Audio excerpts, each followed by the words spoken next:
Zinc और sulphur का प्रयोग हम हमारे गेहूं की फसल में कब कर सकते हैं।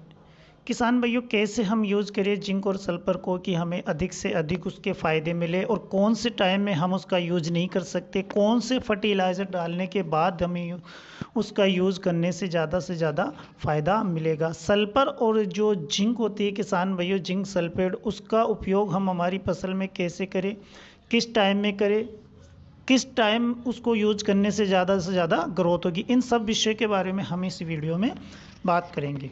तो नमस्कार किसान भाइयों, आप देख रहे हैं किसान मित्रा चैनल, और किसान मित्रा चैनल पे आज हम जिंक और सल्फर का सही उपयोग हमारे गेहूं की फसल में किस तरह करना चाहिए उसके बारे में बात करेंगे। जो किसान भाई हमारे चैनल पे नए हैं किसान भाइयों, उनसे मोस्ट रिक्वेस्ट है कि हमारे चैनल को सब्सक्राइब कीजिए, बेल आइकन को दबाइए, जिससे कि हमारे द्वारा बनाई गई जो अगली वीडियो है उसका नोटिफिकेशन आपको मिले और आप हमारी वीडियो देख सके और अपने जो प्लांट होता है उसको अच्छे से आप उसकी ग्रोथ या उससे अधिक उत्पादन ले सकें। हम पूरी तरह से कोशिश करते हैं किसान भाइयों कि आप जो भी सब्जी लगाए उसका उत्पादन ज़्यादा से ज़्यादा और आपको अच्छा से अच्छा मुनाफा मिले। तो हम वीडियो को लंबा नहीं करते हुए किसान भाइयों अपने टॉपिक पे आते हैं कि जिंक और सल्फर का प्रयोग हमें हमारी फसल में कैसे करना चाहिए। किसान भाइयों, वीडियो का आप पूरा देखें जिससे कि आपको टॉपिक बाय टॉपिक समझ में आए कि कौन से समय में आपको यूज़ करना है और कौन से समय में यूज़ नहीं करना है, किस टाइम यूज़ करना है और कैसे यूज़ करना है, सब हम इस वीडियो में बताएंगे। तो आपसे रिक्वेस्ट है कि वीडियो को पूरा देखें, ध्यान से देखें, जिससे कि आप मतलब जब अपनी फसल में इनका प्रयोग करें तो आपको किसी भी प्रकार का नुकसान नहीं हो।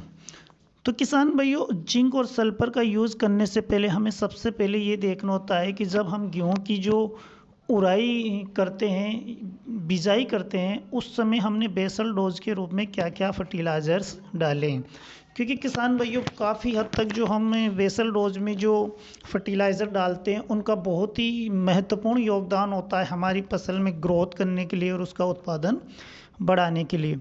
तो किसान भाइयों, अगर हमने बेसल डोज में जो नॉर्मलिटी हम जो डालते हैं, जो यूरिया होता है, पोटास होता है और फास्फोरस यानी कि डाई अमोनिया फास्फोरस होता है, जिसको हम डीएपी के रूप में लेते हैं, अगर आपने किसान भाइयों बेसल डोज में ये चीज़ें डाली है तो हम जो जिंक और सल्फर का प्रयोग पहले पानी के साथ में करेंगे। लेकिन कुछ किसान भाई ऐसे हैं कि जो बेसल डोज में अपना जो यूरिया और डीएपी, जिसे हम फास्फोरस कह सकते हैं, और पोटास नहीं डाला है, तो हमें कौन से टाइम में इसका उपयोग करना है। किसान भाइयों, वीडियो में बने रहिए, हम टॉपिक बाय टॉपिक समझाएंगे आपको कि किस तरह आपको यूज़ करना है। तो किसान भाइयों, अगर आपने बेसल डोज में जो फास्फोरस, पोटास और अगर यूरिया का प्रयोग नहीं किया है तो आप पहले पानी के साथ में इसका प्रयोग कर सकते हैं। पहले पानी के साथ में किसान भाइयों आपको यूरिया देना है, फास्फोरस देना है और पोटाशियम देना है। अब किसान भाइयों, कौन सा फॉर्मुलेशन आपको लेना है जिससे कि आपको तुरंत इसके रिजल्ट मिले, तुरंत ये पौधा इसको ग्रहण कर ले।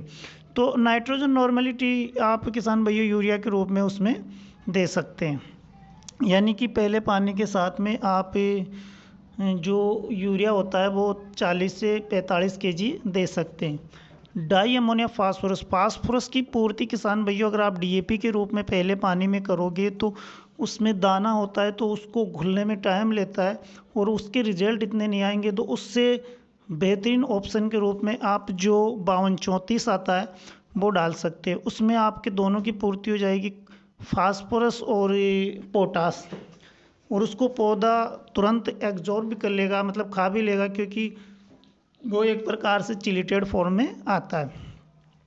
तो किसान भाइयों, इस तरह आपको पहले पानी के साथ में इन तीनों चीज़ों का उपयोग करना है।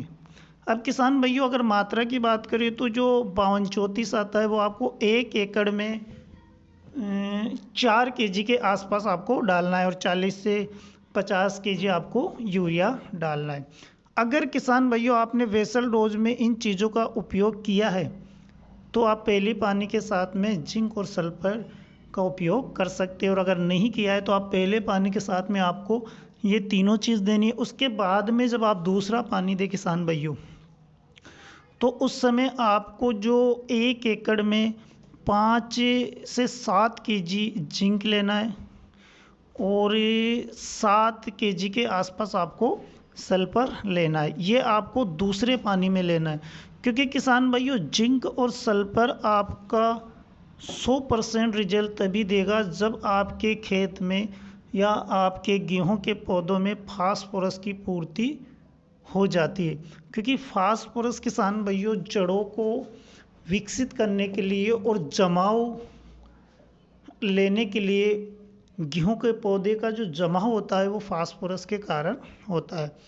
पोटासियम किसान भाइयों हमारे जो पौधा है उसको मजबूती प्रदान करता है, उसमें चमक पैदा करता है, कल्लों की संख्या बढ़ाता है।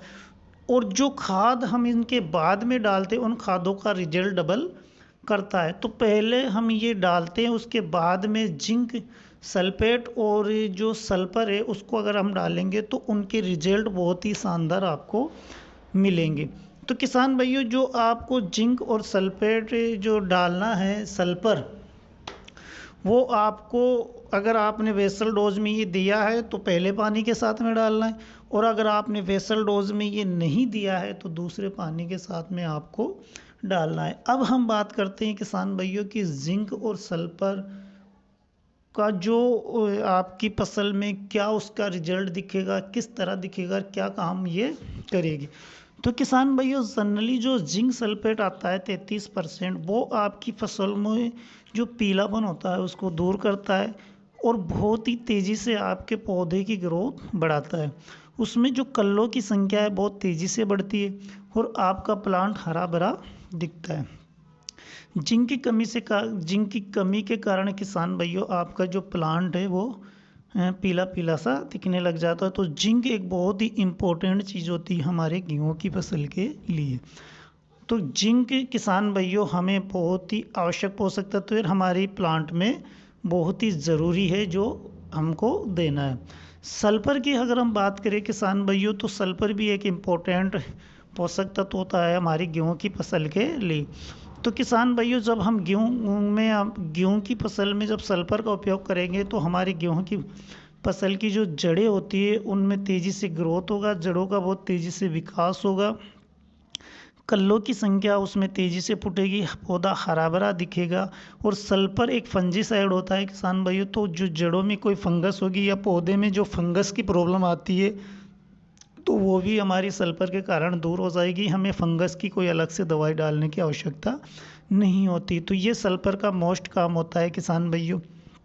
अब किस तरह हमें इनको नहीं देना चाहिए किसान भाइयों, सल्फर और जिंक सल्फेट अगर हम हमारे प्लांट में देते हैं तो हमें कभी भी एक ज़्यादा लालच नहीं करना है कि हमें एक साथ उनकी क्वांटिटी बढ़ा के दे दे जिससे कि तुरंत रिजल्ट मिले। तो कभी भी हमें ऐसा नहीं करना चाहिए, अन्यथा हमको इसके दुष्परिणाम देखने को मिलते हैं। जितनी मात्रा बताई गई है उतनी ही मात्रा हमको देना है। स्प्रे किसान भाइयों अगर आप सल्फर का या जिंक सल्फेट का करना चाहे तो उसमें आपको जो निश्चित एक क्वांटिटी बताई गई है उसी के अनुरूप करना है, अन्यथा फसल जल सकती है।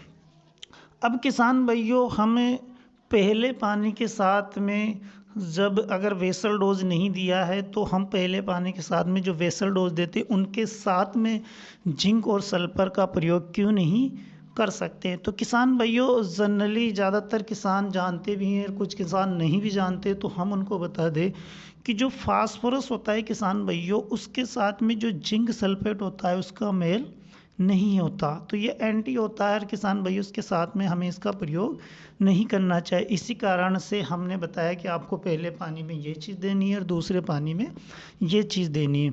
तो किसान भाइयों इस वीडियो में हमने जाना है कि हमें जिंक और सल्फर का प्रयोग कौन से टाइम में करना चाहिए, किस तरह करना चाहिए।